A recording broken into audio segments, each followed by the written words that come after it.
Hi guys, मैं भी सकाल सकाल रेडी होकर बाहरी पड़ी सुंदर से गोटे ड्रॉइंग बनाने तो ड्रॉइंग देखा हेल्ले मोर भिडियो पूरा लास्ट पर्यटन देखा पड़ो। तो ड्रॉइंग तो कौन बनैबी तो मुझे आपण मानक कहबेनी से तो भिडियो देखा पड़ो। आपन को न देखले तो जानी ही पारे। ओके स्टार्ट करछि देखु। स्टार्ट करने पूर्व मु गोटे कथा आपण मानक कहि रखुची। जदि भी आपण माने मो वीडियो को देखिया चाहूँगी तो मो यूट्यूब चैनल को सब्सक्राइब करदेवे। एमती मोर पेनसिल कम सर एवं बाकी जहाँ रहा कलरिंग कलरिंग मुझे फास्ट फेसटा ही नौ। तो फेसटा कलरिंग करने मत बहुत टाइम लगुच। तो फेसटा धीरे धीरे कराया पड़ू। आ भितर अलरेडी 2 घंटा बीतीगला। तो 2 घंटा भितर मोर फेसटा अलरेडी कम सब हो सारी। शाढ़ी कलरिंग करुँची बाकी शाढ़ी कलरिंग कलापर मुझे देखा देखु केमती लगुच।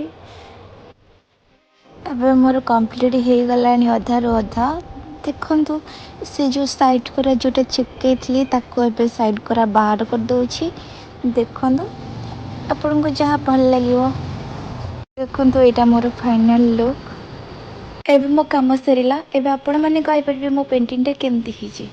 तो आपण मानको बहुत बहुत धन्यवाद जेहेतु कि मो वीडियोटा फर्स्ट लास्ट पर्यंत देखिथिबारु। Tata bye bye. तो नेक्स्ट वीडियो देखा टिके लंबा टाइम को अपेक्षा करिया पड़िबो।